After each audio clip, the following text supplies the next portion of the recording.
For that moment when you don't bring enough music.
Hello gamers, Jumper here, back with another late night, messy desktop, crazy stream thing.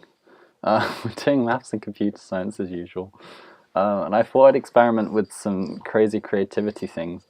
And I was like, what if I did like a 2-in-1 stream? So like split it down the middle and do 2 parts. So that's what we're doing today.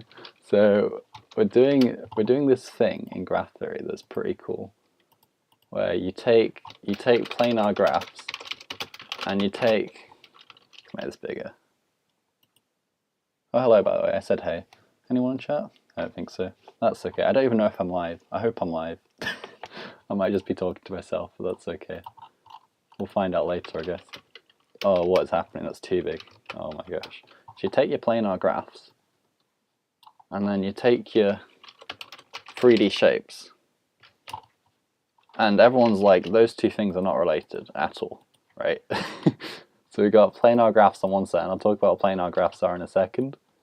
Okay, you got the planar graphs, and then you got a 3D shape, and you're like, these two things are not related. But basically this topic tells you that actually they are related, and you're like, how? So that's what we're going to be looking at first. Connecting these two seemingly unrelated things, and after that we're going to look at like a completely different topic. This is a very strange mash the two ideas together. Oh, is my audio synced to my video? I had problems with that yesterday. Hopefully it's okay. And after that we're going to look at boolean algebra, hopefully, / logic. Exciting stuff, which is like your standard and or not type stuff. Let's put that in. Bright orange. Nah, actually I fancy some pink. So those are the two things that we're going to look at. And I guess today, to begin with, we start with this idea. Oh, that's in pink. Oh well, doesn't matter. So let's begin.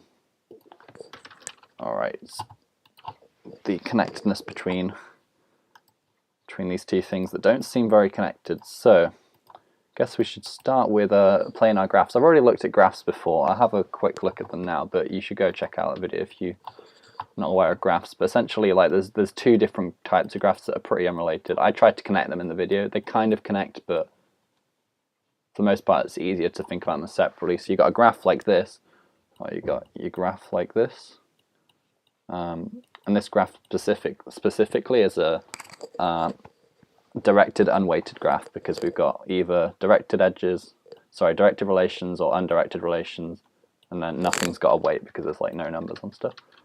Okay, so that's a graph. Now let's look at planar graphs. So planar graphs are a type of graph. I don't know why I deleted that. I don't usually delete things. Basically, where the idea is that this would be a planar graph, but if we had like this,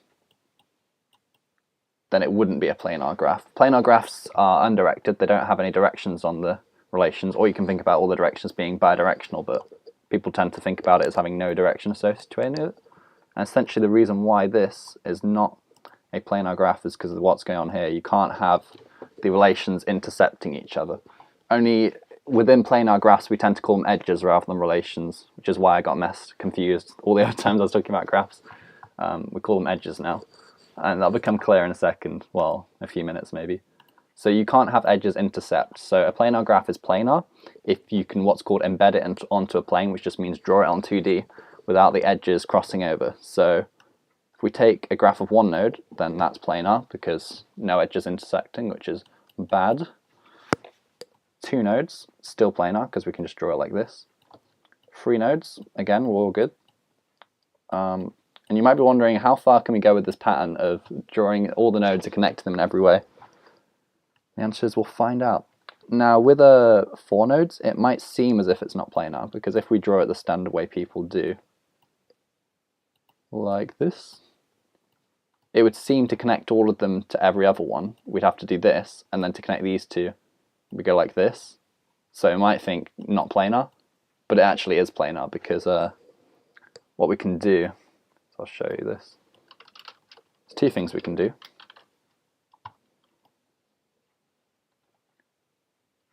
So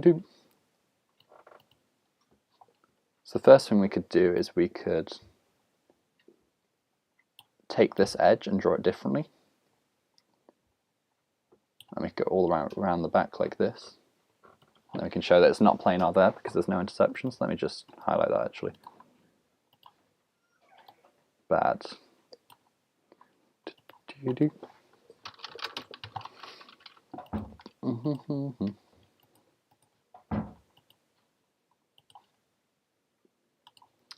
So you could just draw it around the edge, and that works.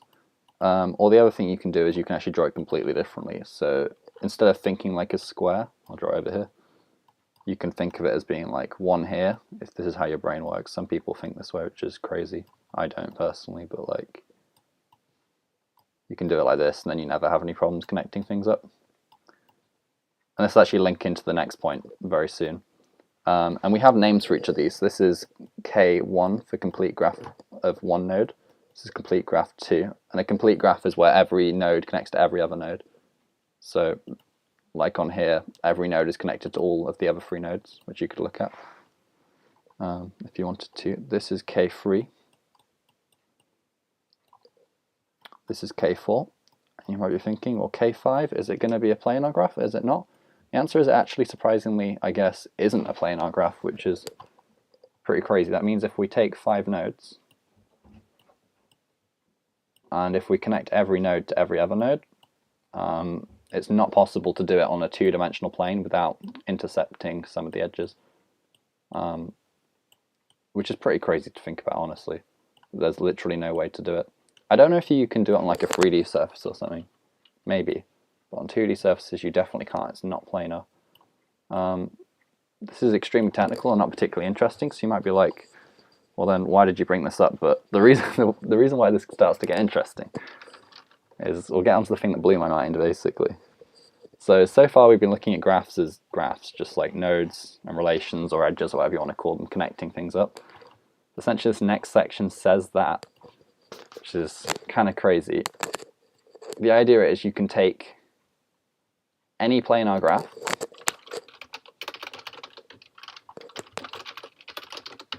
let's make that nice and big.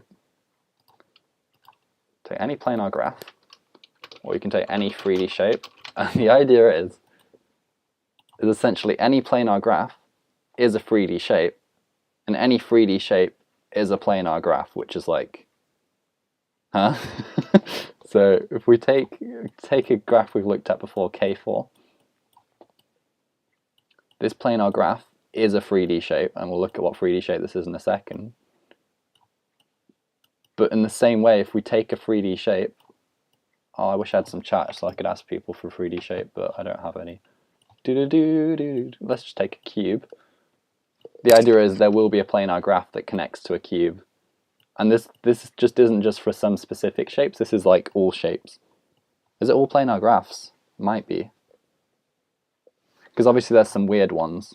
Let's just look at these ones to begin with. So this planar graph here is actually a triangular based pyramid, which is like, huh? And this, I guess you can kind of see it. We'll look at exactly why it is in a second. And this cube here is actually a planar graph with eight edges. So it's not complete graph 8, because not every edge is connected to every other edge, but it is a planar graph with 8 nodes, sorry. So if we take 4 in the middle like this, it kind of looks like a cube. This is what just like melted my mind, is that it looks like it, but it also doesn't. It's like geometry gone wrong.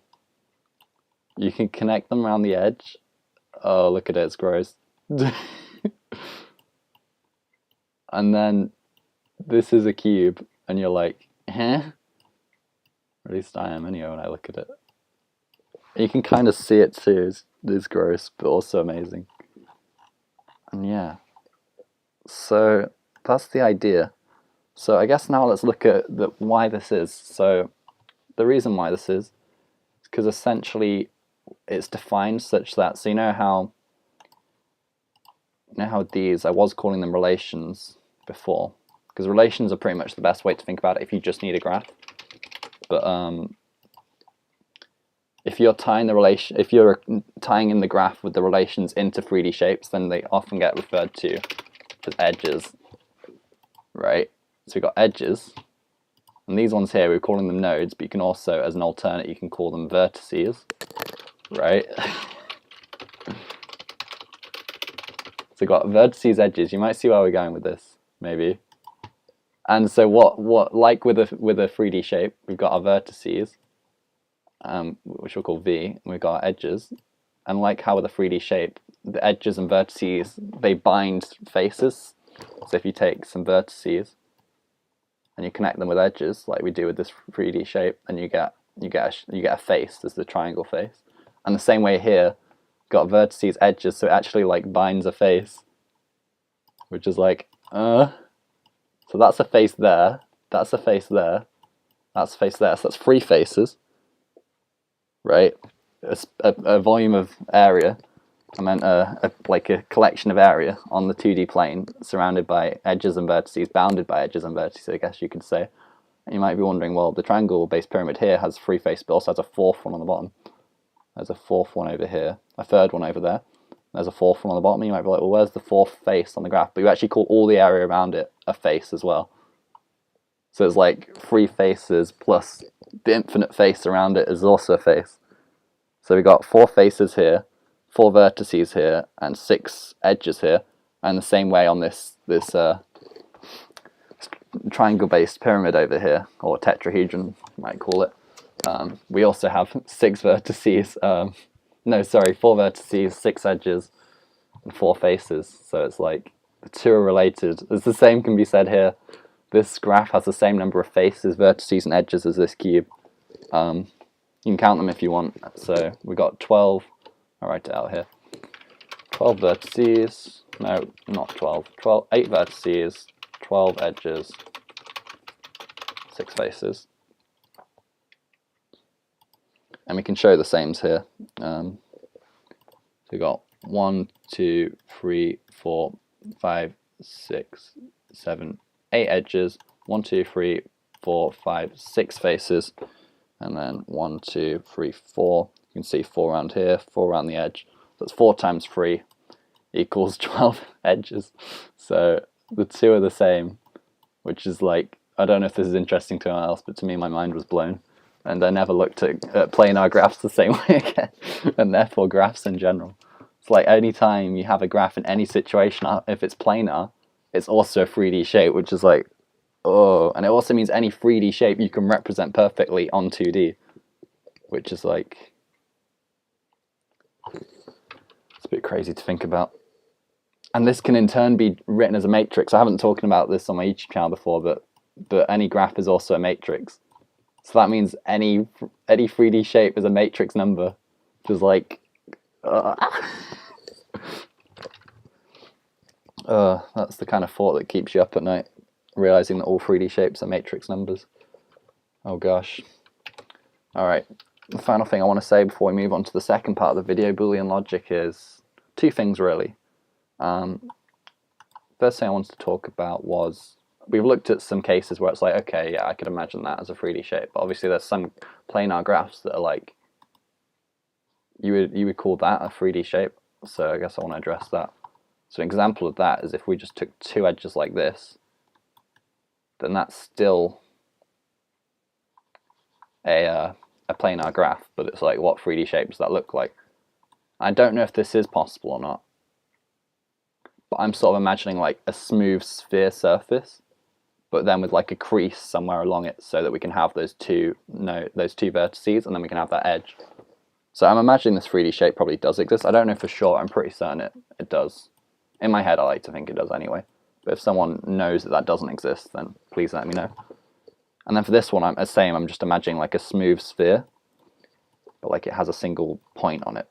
So I believe even weird planar graphs like this are still a 3D shape, which is like, okay. And the other thing I want to talk about briefly, just a bit more knowledge. It's not particularly useful or meaningful, but it's kind of interesting, is that this applies, because we've shown that planar graphs and 3D shapes are equivalent, this applies to both of them and to all of them in each of those groups. It's a pretty crazy equality, is that the number of faces of that planar graph or 3D shape, as we've shown their equivalent, number of faces plus the number of vertices minus the number of edges is equal to 2. And this is like one of like Euler's main works within like graph theory. Euler's thing. Pretty certain Euler came up with this. Famous mathematician guy. And it's crazy, just like, it's most cool when you just pick a 3D shape, you count the number of faces, count the number of vertices, count the number of edges, and you show this is true, and it always is. It's pretty crazy to think about. And when my maths instructor first showed me this, I was like, but why? I want to know why. And actually understanding why is probably quite difficult, and deriving it's probably quite difficult, but to get an idea of why it's true, it helps to start with just one node and show this is true, and then just keep adding edges and nodes, and you can sort of just see it continues to be true as you do it. So I guess I'll do that. Have I got time? Not really, but I'll give you a rough idea, but you can sort of do it yourself to show this is true, convince yourself this is true. So if we have one node, one vertex, we've got, wait, let me do this. Vertices, faces, edges. We've got one vertex, one face, which is all the space around it, 0 edges. So in this case it's true, we've got 1 plus 1 minus 0, 2. And what essentially happens is when you add, anytime you add an extra edge, you have to add another vertex because the edge has to be connected by vertices. So now we've got vertices 2, faces still 1, and now we've got an extra edge. So now we've got 2 plus 1, 3, minus 1 equals 2. So it still holds true. And you can sort of just keep adding things and showing it's true, and by sort of playing around with it, eventually it sort of seems this must be true, but it's still kind of crazy to think about. And the other crazy thing to think about is that any 3D shape is a planar graph. There's one other 3D shape that's particularly fun to draw. A dodecahedron. Have I got a dodecahedron? I have got a dodecahedron. So this is the dodecahedron. I wish this was solved. It'd be easier to think about, but essentially there's all pentagons on all the sides, and it has 12 sides. So it's a pentagon, 12 sides. It's like very difficult to draw or visualize if you've never seen a dodecahedron, but if you've seen one, you sort of know what it looks like. It's, oh dear, look at drawing this shape. It's just no fun. Oh man. Oh man, look at this shape. But if you draw it as a graph, it's much easier, and it's really fun to draw as a graph.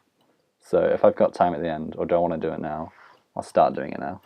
Oh, do I want to draw all the circles and everything? I guess I will. Do I? No, it's going to be slow. I would, but it's slow, so let's just draw it. 3, 4, 5, and then we can create the edges. So this is the top face, we'll call it top, and it's got 5 around it because it's got 5. You can sort of imagine it's got 5 interlocking pentagons around it.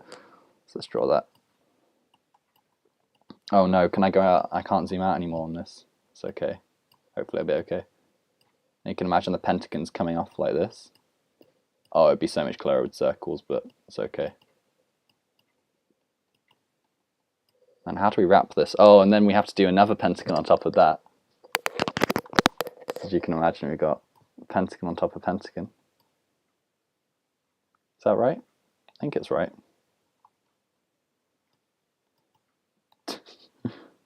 Oh my goodness, is that a pentagon? 1, 2, 3, 4, 5. I think so. And now we got that. I drew this somewhere, but essentially you can draw it. Oh, I should probably... I'll put it on the Discord or something. If you want to join the Discord, you can. But it's actually a fun activity. Like, if you're ever bored, just turning a pentagon into a planar graph. Very fun. What went wrong here, though? 1, 2, 3, 4, 5. Should be alright. I don't know. Don't know what I did wrong. But essentially you can turn it into it. I thought it was easier to draw. It's actually a pain to draw. Alright, this was not a good idea. Abandon ship. Bye. Alright, next part of the video. Let's go. Oh my goodness. It was a 2-part stream. No, yeah. Alright, give it a big check. We basically covered this idea. Alright, Boolean algebra in 7 minutes or less, hopefully. Oh man. What a topic. Do I even want to like close out the screen, open it again? I kind of do. kind of fun. Alright, let's do that. What's up guys, jump right back for another video. So today we're going to be looking at Boolean algebra. So 7 minutes or less is the goal, and let's do it. So Boolean algebra, unlike regular algebra where you have a lot of numbers, you can go from 0 up to like infinity. You have a lot of numbers to work with. Oh, and you can go to negative infinity if you wanted to too. So you have like 10, 20, 300, minus 4,000, 52.4. You have a lot of different numbers in regular algebra. Boolean algebra, not the case. Oh, and where did Boolean algebra come from? It came from, I believe, Jonathan Boolean, I believe. Yo, I should set a 7-minute timer and everything. Got to do this properly. Oh, I can go on the internet and do that. Let's do that.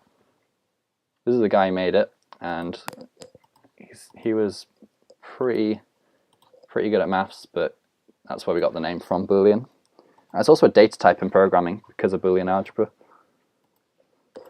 Alright, let's grab a timer. Gotta do this properly.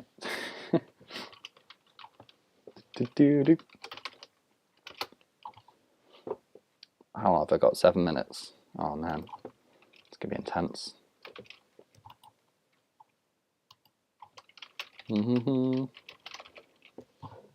There we go. See if we can find him. Wow, that is some serious spelling right there. Oh, George Bull. Oh, I got his name wrong.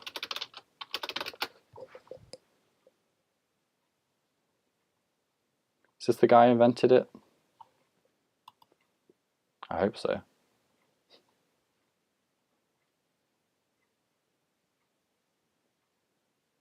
Hopefully. Alright, let's forget that that was the topic that we're going through. We're not going to go into the history. I am not a history student. Okay, so this is regular algebra. Oh, that's going to be really small, isn't it? Ah. Alright, let's write some bigger numbers. These are all numbers of regular algebra that you can use. Many numbers. Very fun. But in Boolean algebra, you can either think about it as being literally these are the only two values you can have, or sometimes they get written as true, false. Essentially, these are the same. And in regular algebra, we have a whole bunch of different operators we can work with. We have like addition, subtraction, multiplication, etc., etc. There's quite a lot of different ones.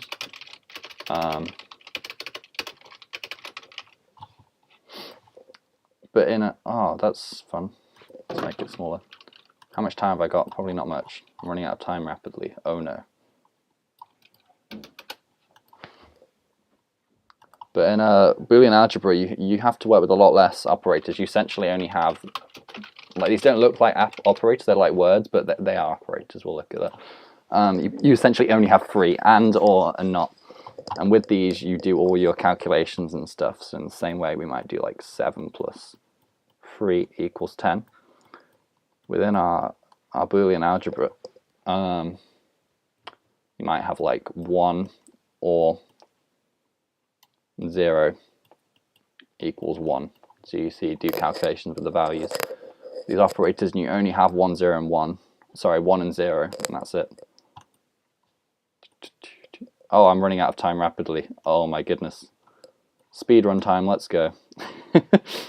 Okay. But in the same way, subtraction can just be shown to be addition and multiplication. So like 5 minus 10, it might look like we've got a new operator here, but really we've just got 5 plus 10 multiplied by minus 1. So really there is no subtraction, there's just addition and multiplication arranged differently. So we've just got addition here, multiplication here. There's also some other ones you'll look at in Boolean algebra that are like there, but they're sort of like subtraction in that really they're just made up of and or not. So like you have like XOR, NOR, which is like not and or. XOR is a very weird or. Essentially with OR it's the same as regular OR, but if it's 2 1s, then you return 0 instead of 1. That's the only thing that's different with XOR. or XOR, whatever you pronounce it. But we're not going to be looking at these because essentially they're just built up of these, and the same with subtraction, it's just built off of addition and multiplication. How much time? Oh, I'm running out. Okay, so let's look at what these different things do. So I guess what we could look at is the truth table of them, and then go into them a bit more afterwards and look at what a truth table actually is. Let's look at AND first. Truth table for AND is the inputs that are going in. Essentially this is like test data, so these are things that you'd put in and we'll see what comes out. That's basically what you do for a truth table. So these are our inputs, our possible inputs for a binary operation, which is where you put two inputs in. Because we've only got two values, it's very easy to exhaustively list all the possible inputs. It only takes 4 different combinations, you've got all of them.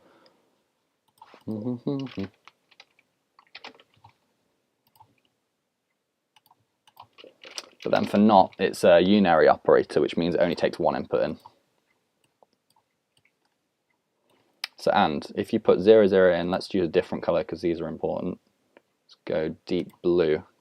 If you put 0, 0 in, you get 0, 0, 1 in, you get 0, 0, 1, 0 in, you get 0, 1, 1 in, you get 1. And then for OR, 0, 0 gets 0, these two get 1, and so does this one.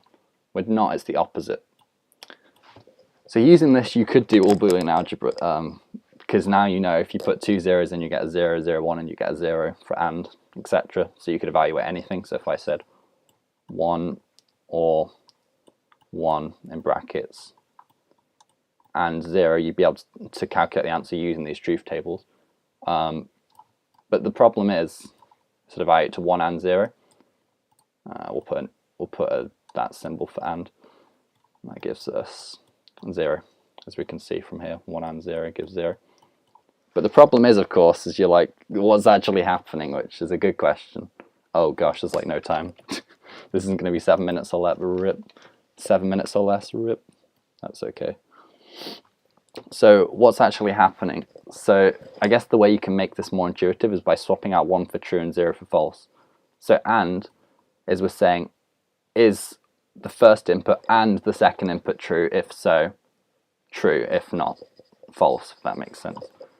So in other words, you can think of it as like a question. So if we had, is 5 bigger than 7 and 4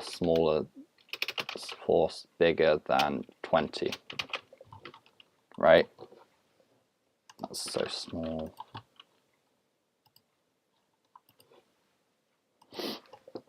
So you can think of these as two inputs going in. That's a 5 bigger than 7. Is 5 bigger than 7?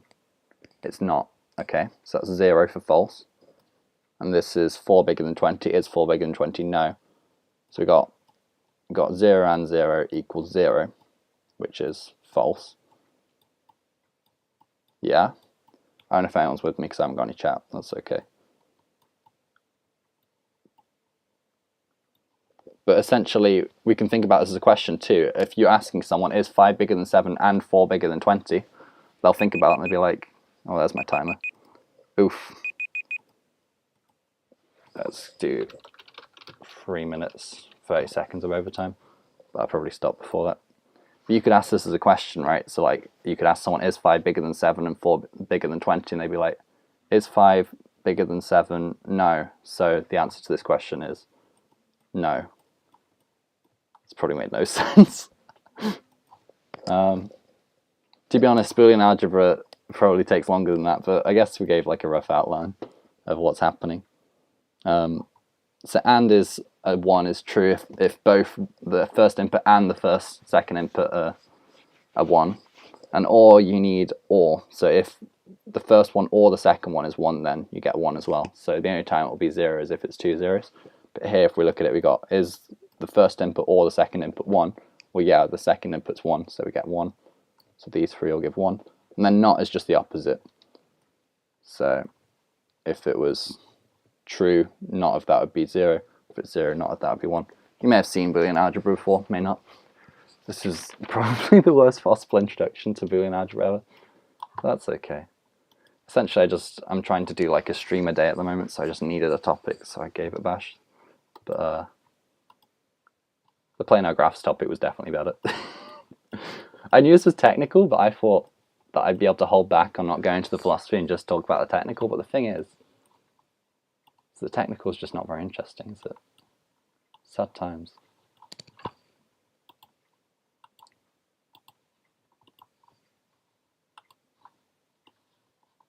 Oh gosh, so many tabs. This is great. Like in my head, I was like, oh yeah, this is cool. But then in reality, it's like, it's a bit cool, but not as much as I thought. But that's okay. You live to learn, which is essentially what it's all about, seeing what works, what doesn't. Definitely the planar graphs was a better idea. But now I know. Yeah, I want to try and draw the dodecahedron. But I know I'm going to fail. Where is the dodecahedron? The problem is I've got a bunch of numbers here. Yo, I gave my cube chickenpox. Wow.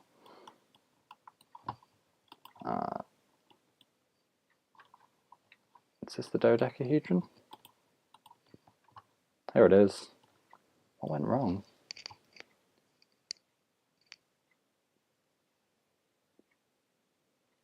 Very peculiar.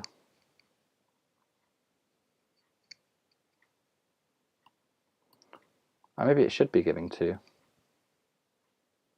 If it's giving 2, we're going to have a lot of vertices at the end. We aren't just going to have 5 vertices. Why'd I put my dodecahedron here? How's this work? I have no idea. Oh, and the stream might be lagging a lot because I put a higher quality as well. That's no good.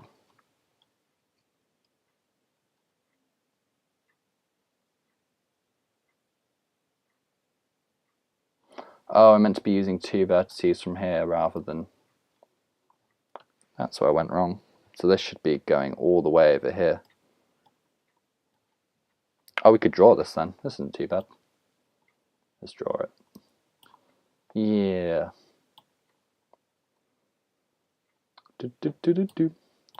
No chat, sad. Should have streamed earlier in the day. I just couldn't think of an idea for forever, and then I finally had an idea, like, this is going to be great. And then I was like, oh wait, no viewers. Ah! Oh well. It's all good. So this is going to come 1, 2, and then we'll do like that. That. But that should be all one vertex, one edge. That does not look like one edge. 1, 2, 3, 4. Yeah, it is one edge, it's fine. Just looks silly. And that's going all the way over there. There we go, we've done it. Away. That's a dodecahedron. And let's add some numbers just to make it official and stuff. Let's make it nice and big. Well, I achieved something with this video. We looked at the planar graph equivalent of a dodecahedron. Now that's pretty cool.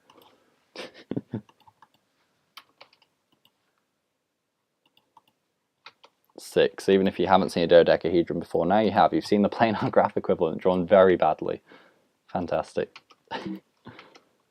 I'm counting the edges now, faces now, because I can.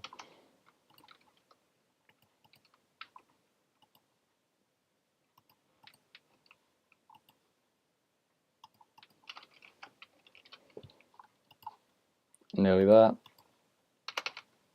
Oh. And there's 12. The one going around the edge. There we go. 10 out of 10, very cool. Alright, well that's all from me. Hopefully you pick something up from this thing. Experimenting around with new ideas and stuff, because I'm doing a lot of streams, so I guess I have more streams to just do crazy things like this.